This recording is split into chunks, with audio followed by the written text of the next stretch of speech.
The last stop.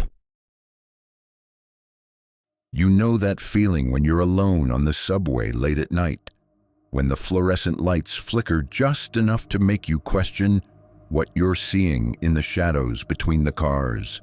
Pause. Let it sink in. Sarah Chen knew that feeling well. She'd been taking the Red Line home from her accounting job for 3 years. Same route, same time, same empty car at 11:47 p.m. But on Tuesday, October 15th, voice drops slightly. Everything changed. The train pulled into Millfield Station with its usual mechanical wheeze and hiss. Sarah stepped aboard car number 4, just like always. The doors slid shut with that heavy thunk that echoes in your chest. She settled into her usual seat, 3rd row, window side, where she could watch the tunnel walls blur past in streaks of concrete and cable. But tonight felt different. The air was thick, almost humid, despite the October chill above ground. The lights flickered more than usual, casting dancing shadows that seemed to move independently of their sources. And there was a smell, something metallic and sweet, like copper pennies left in the rain. As the train lurched forward into the tunnel, Sarah noticed she wasn't alone. 3 other passengers sat scattered throughout the car. An elderly man in a threadbare coat, reading a newspaper that rustled too loudly in the silence. A young woman with headphones, but Sarah could swear she heard no music bleeding through. And a businessman in the far corner, perfectly still, his briefcase balanced on his knees like a sleeping cat. The train swayed and rocked through the darkness.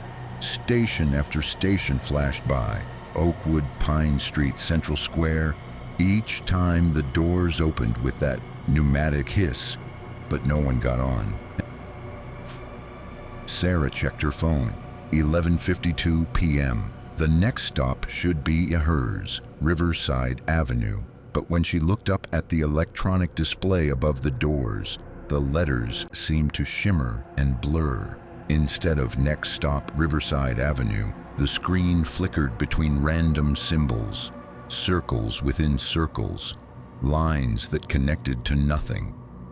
That's when she noticed the other passengers hadn't moved. Not once. The old man's newspaper hadn't turned a single page. The young woman's head hadn't bobbed to her silent music. The businessman hadn't even blinked. Sarah's heart began to pound. She pressed the stop request button. Nothing. She pressed it again, harder. The red light didn't illuminate. The ding never came. The train was slowing now, but not for Riverside Avenue. Through the grimy windows, Sarah could see a station she'd never seen before. The platform stretched into shadows so deep they seemed solid. The station sign was there, but the letters kept changing. First they spelled nowhere, then nowhere, then something else entirely in symbols that hurt to look at. The doors opened, and that smell, that metallic sweetness, came flooding in like a tide. Sarah tried to scream, but no sound came. She tried to run, but her legs wouldn't obey. She could only watch as the 3 other passengers finally moved, turning their heads toward her in perfect unison. Their faces were blank, smooth, like mannequins that had never been given features. Sarah's vision blurred. The fluorescent lights above began to strobe faster and faster, creating a stuttering reality where everything seemed to jump and skip like a broken film reel. She reached for her phone to call for help, but her hands were becoming transparent. The last thing Sarah Chen remembered was the sound of the doors closing and the train pulling away from that impossible station, leaving her standing alone on a platform that existed nowhere on any map. The Red Line continued its route that night. Car number 4 arrived at every scheduled stop right on time. But when transit police reviewed the security footage the next morning, looking for the missing woman whose purse was found on seat 3C, the cameras showed an empty car. They showed an empty car the entire night. But if you listen carefully to the audio, if you turn the volume all the way up and filter out the rumble of the wheels on the tracks, you can hear something else. You can hear a woman sobbing, calling for help, from somewhere the cameras can't see. Sarah Chen vanished without a trace on Tuesday, October 15th, but the red line still runs every night at 11:47 p.m., and sometimes, passengers report seeing a young woman in business attire standing on platforms that don't exist, waiting for a train that will never take her home. So the next time you're riding the subway late at night and the lights start to flicker and you catch a whiff of something metallic and sweet, maybe it's time to get off at the next stop. The night shift. Marcus shifts uncomfortably in his chair at the diner. His weathered hands tremble slightly as he begins to speak, his voice barely above a whisper. "You want to know about the subway? About what I saw down there? I've been working the night shift for the Transit Authority for 23 years, cleaning those tunnels, mopping those platforms, seen all kinds of things, junkies, fights, people jumping the tracks. But what happened 3 weeks ago, that wasn't human." He takes a shaky sip of coffee. "It was a Tuesday night, around 2 a.m. The last train had run through the 14th Street station about an hour earlier, and I was down there doing my usual rounds.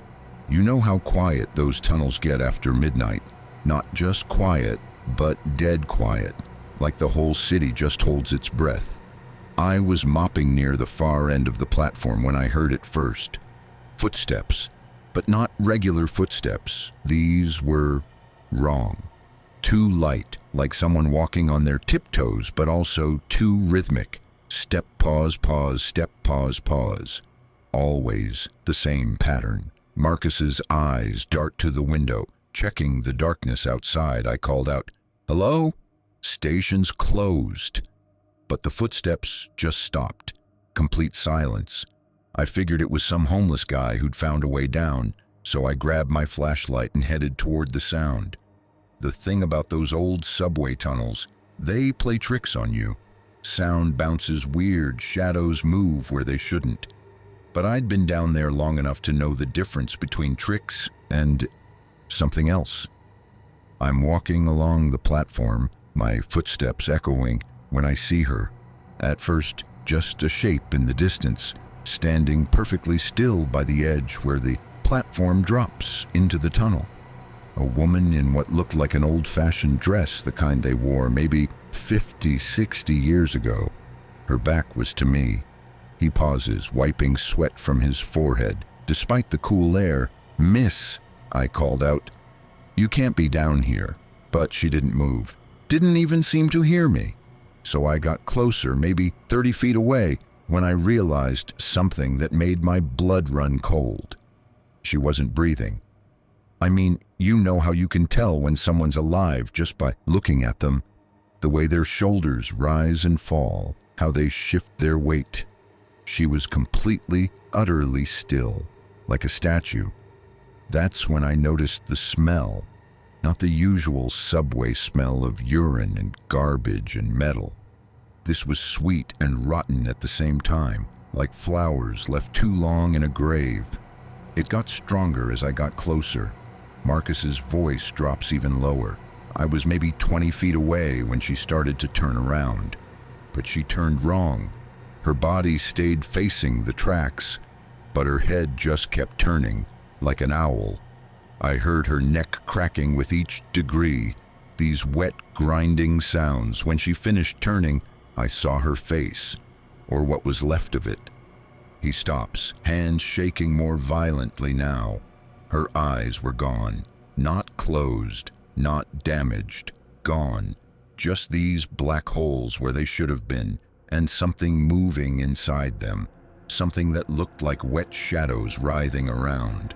Her mouth was open in this perfect circle like she was screaming, but no sound came out. Just this black void that seemed to go deeper than it should have. But the worst part? She was wearing a Metropolitan Transit Authority uniform, an old one from maybe the 1970s with the old logo. Marcus fumbles for something in his pocket, pulls out a crumpled newspaper clipping I did some research after. Found this in the library archives. Helen Kowalski, 23 years old, worked as a station agent in 1973. Fell onto the tracks during her night shift. They said it was an accident, but some people thought, well, they thought she jumped.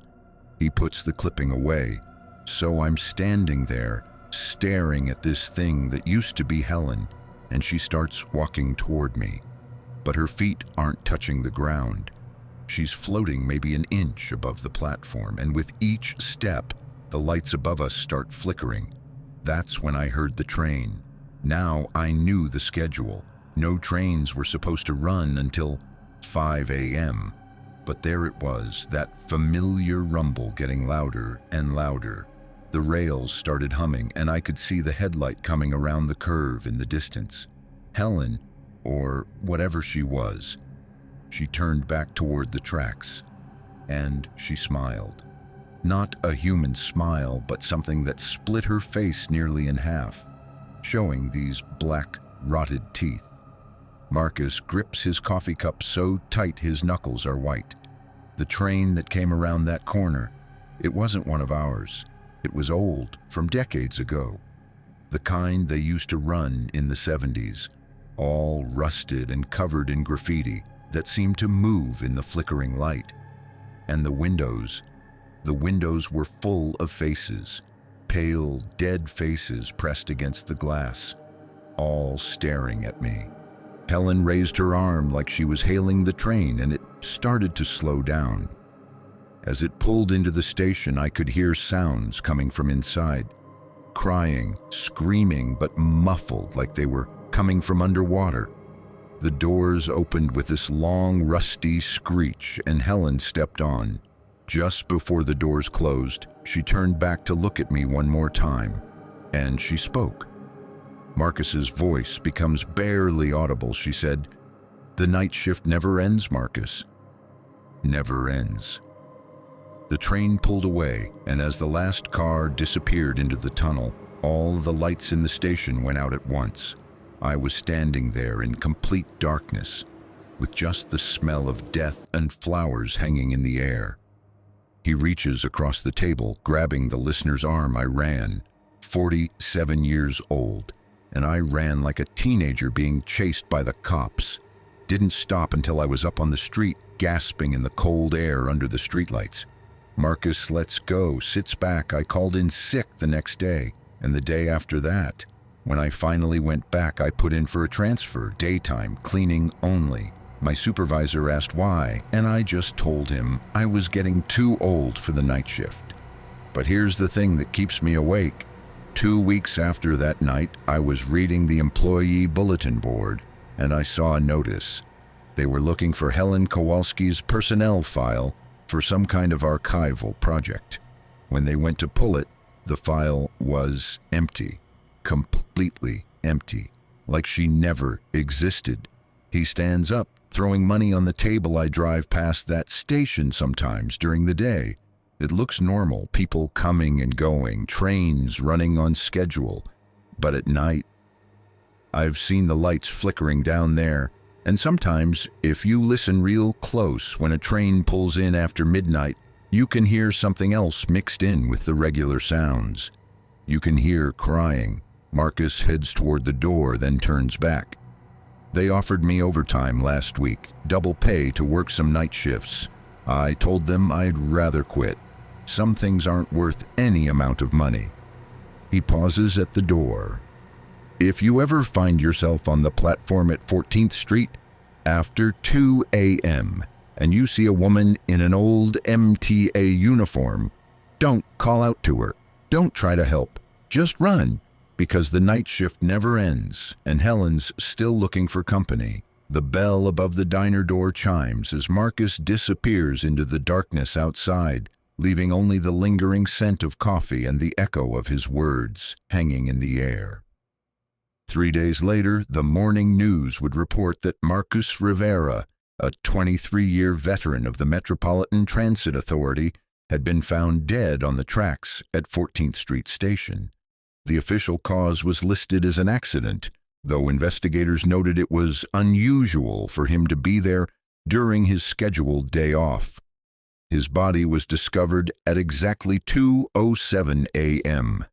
In his pocket, they found a crumpled newspaper clipping about a woman named Helen Kowalski and a work schedule showing he was assigned to the night shift for the first time in 2 years.